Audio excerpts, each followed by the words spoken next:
Hello, Taurus, Sun, Moon, Rising, and Venus signs. Kamusta kayo? Sana po'y nasa mabuti kayong kalagayan. Welcome back po sa Star Tarot. Kung bago kayo rito, welcome din kayo. Thank you sa inyong support. I truly appreciate it. God bless you all po. Taurus, paunang mensahe ninyo ay Bull Energy. Do not back down from opposition. Show strength and fortitude. Ayan, Taurus. Huwag kayong umatras, no? Yan sinasabi nito. Huwag kayong umatras. Magpakatatag kayo, no? Kung nasa posisyon kayo para ipaglaban ang kung ano man ang dapat na ipaglaban, ay sige, i-push through ninyo yan.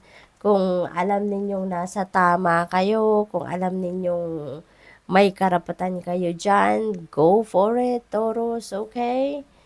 Huwag kayong umatras. We have triumph over troubles and obstacles. Napakaganda, no? Magtatagumpay na kayo sa mga troubles na kinaharap ninyo or mga obstacles na nandiyan sa inyong harapan. Okay?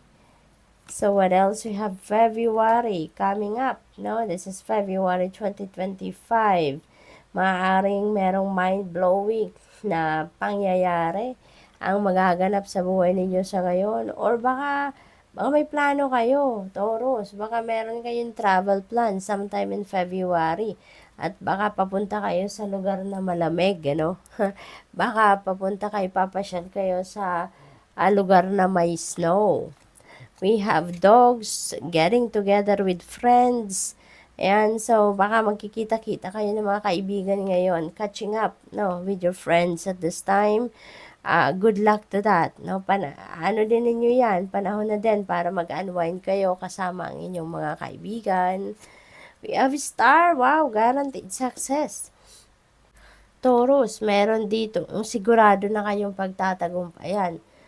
Meron tayong triumph over troubles and obstacles, tapos dito may guaranteed success. So most likely, related ito sa bawat isa. Pwede rin naman na hindi. Baka itong guaranteed success na to, baka doon ito sa mga related naman sa ginagawa ninyo sa trabaho, negosyo ninyo, career, no? Baka that is related to that.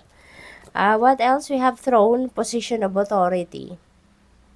Ayan, so siguro, ang iba sa inyo dito, nasa position kayo wherein, nandoon kayo sa, ano yun, mailalagay kayo sa, yung mapopromote kayo ba?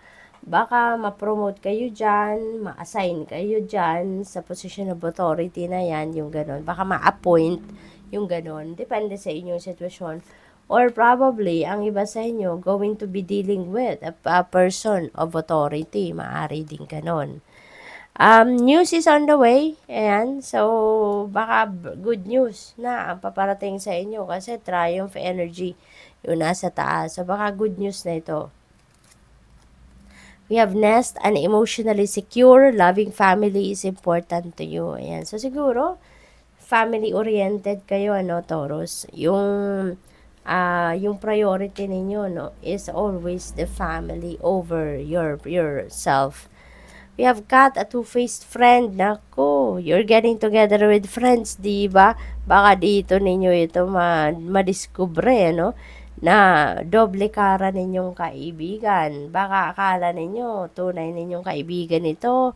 Pero baka dito sa mga pag-uusap ninyo, pagsama-sama ninyo sa ngayon, baka dito ninyo madiskubre na yung isa pala dito ay hindi naman totoong kaibigan. Hindi ka naman tinuturing na totoong kaibigan. Baka meron lang itong sadya sa'yo.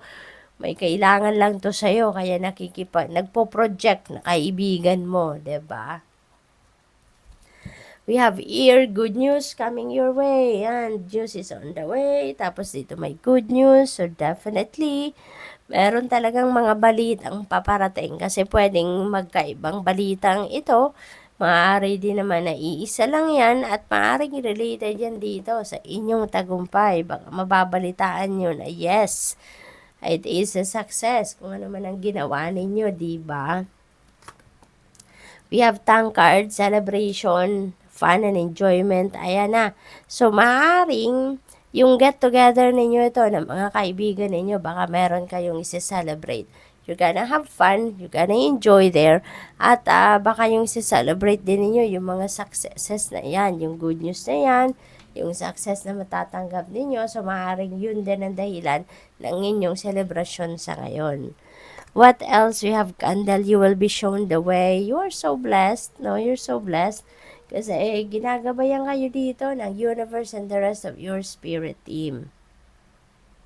Sabi dito, you will be shown the way. So, ibig sabihin, papadalhan kayo dito ng mga signs, symbols, synchronicities to guide you or even intuitive messages, no? Para gabayan ka kung ano ang dapat mong gawin, saan ka dapat pumunta, ano mga pagkakabalahan ninyo, something like that.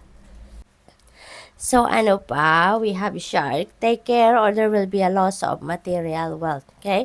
So, mag-ingat kayo. Taurus, pag-iingatan ninyo ang mga kayamanan ninyo. Pag-iingatan ninyo mga savings ninyo, investments, you know, at saka, dapat na monitor din ninyo yung in and out ng inyong pera, 'di ba? Para alam ninyo kung ano nangyayari, 'di ba? What else? We have great happiness. Ayan, you know what? Siguro yung mga successes na yan, good news na yan, talagang magdudulot yan sa inyo ng sobra-sobrang saya.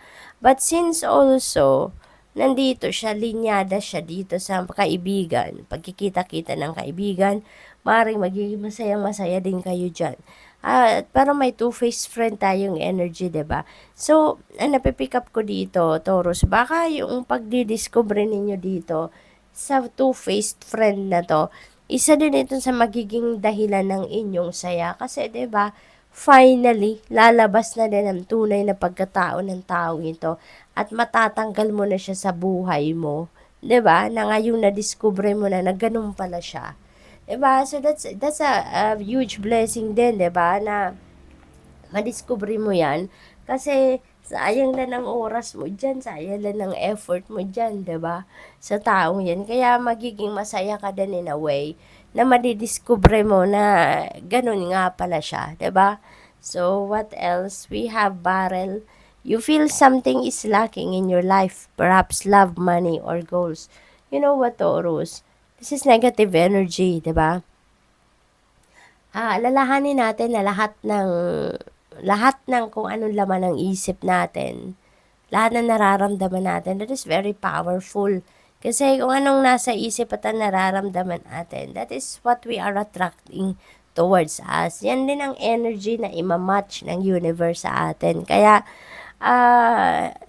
i-transmute nyo na to, yung feeling lack na to, i-transmute nyo yan into prosperous and abundant energy, no? Kasi ayaw naman natin na maka-attract tayo na mas marami pang dahilan para maramdaman nating marami tayong kulang sa buhay, 'di ba? Kaya dapat ang iniisip natin positive, dapat iniisip lang natin at nararamdaman natin is yung kasaganaan, 'di ba? Para yun din ang ma-attract natin, kasaganaan talaga ang dumating sa buhay natin, okay? So, good luck, Taurus. That's all I have for you for today. Thank you for watching. Love and light. Namaste.